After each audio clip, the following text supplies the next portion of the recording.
በስመ አብ ወወልድ ወመንፈስ ቅዱስ አሐዱ አምላክ አሜን።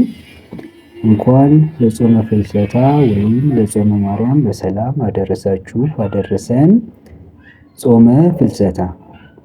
ፍልሰታ ማለት ፈለሰ፣ ተሰደደ፣ ተጓዘ፣ ከአንድ ቦታ ወደ ሌላ ቦታ ሄደ ከሚለው የግዕዝ ግስ የተገኘ ቃል ሲሆን ኢትዮጵያዊው ሊቅ ቅዱስ ያሬድ ድንግል ማርያም ከሚያልፈው ዓለም ወደሚያልፈው ዓለም ከምድር ሕይወት ወደ ሰማያዊ ሕይወት ተሻገረች በማለት ፍልሰታ የሚለውን ቃል ትርጓሜ አመስጥሮ ገልጾታል።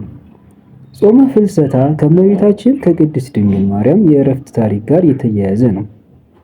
እመቤታችን ቅድስት ድንግል ማርያም በዚህ ዓለም 64 ዓመታትን በሕይወተ ሥጋ ከቆየች በኋላ ጌታችን አምላካችን መድኃኒታችን ኢየሱስ ክርስቶስ ክብር ይግባውና የእናቱን ተድላ ነፍሷን እንጂ ተድላ ሥጋዋን አይወድምና ጥር 21 ቀን 49 ዓመተ ምህረት አረፈች። እረፍቷም እንደሌላው ሰው በሕማምና በድካም አይደለም። በገነት እጽዋት መዓዛ ተመስጣ ቅድስት ነፍሷን ከሥጋዋ ተለይታለች።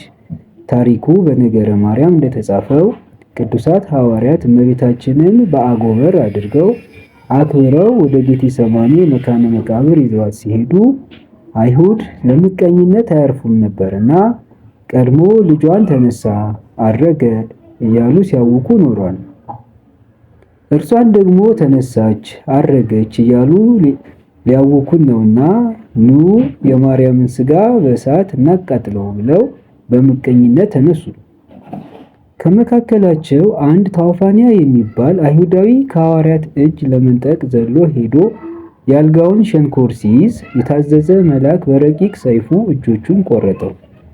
እጆቹም በአልጋው ሸንኮር ላይ ተንጠልጥለው ቀሩ። የምሕረት እናት የሆነችው የእመቤታችን ቅድስት ድንግል ማርያም ቅዱስ ጴጥሮስ ጸልዮ እጆቹን እንዲመልስለት ነግራው እንደነበር አድርጎታል። የእመቤታችን የቅድስት ድንግል ማርያም ሥጋዋን መላእክት ከዮሐንስ ወንጌላዊ ጋር በገነት ከዕፀ ሕይወት ስር ወስደው አስቀምጠውታል። ሥጋዋ ያለበትን ሐዋርያው ቅዱስ ዮሐንስ አይቶ እነርሱ ባለማየታቸው እመቤታችን ባረፈች በ6ኛው ወር ከነሐሴ 1 ቀን እስከ 14 ቀን ድረስ ከጾሙ በኋላ በ14ኛው ቀን ሥጋዋን እንደገና ከጌታችን አምላካችን መድኃኒታችን ኢየሱስ ክርስቶስ ተቀብለው በጌቴሰማኒ ባለው መቃብር ቀብረውታል። ከዚህ በኋላ እንደ ልጇ በ3ኛው ቀን ተነስታ መላእክት እየዘመሩላት ወደ ሰማያት ስታርግ ሐዋርያው ቅዱስ ቶማስ ከሀገረ ስብከቱ በደመና ተጭኖ ወደ ኢየሩሳሌም ሲመለስ እርገቷን በማየቱ መላእክት እመቤትህ እርሷ ናት፣ ስገድላት አሉት።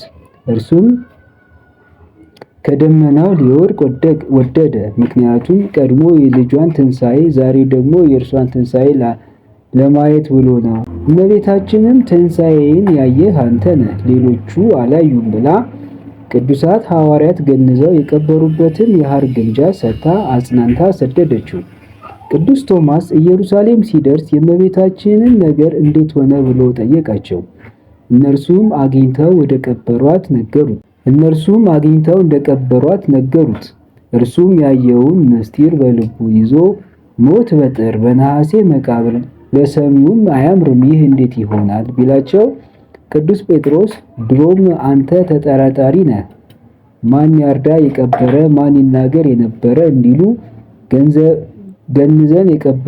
ገንዘን የቀበርን እኛ እያለን እንዴት ትጠራጠራለህን? ብለው ወደ መቃብሯ ሄደው መቃብሯን ቢከፍቱት ባዶ ሆኖ አገኙት።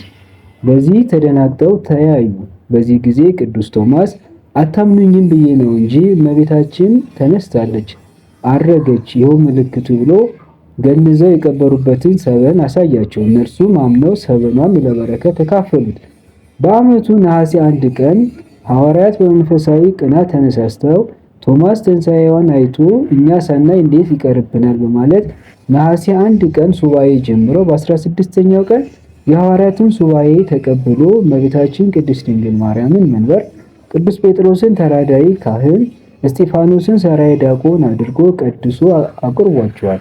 ከዚያን ጊዜ በኋላም ከነሐሴ 1 እስከ 15 ቀን ጾመ ፍልሰታ ተብሎ ሁሉም የኦርቶዶክስ ተዋሕዶ ሃይማኖት ተከታይ ይጾመዋል። የጾሙና የትንሣኤው በረከት ተካፋይ አድርገን አሜን። ይቆየን።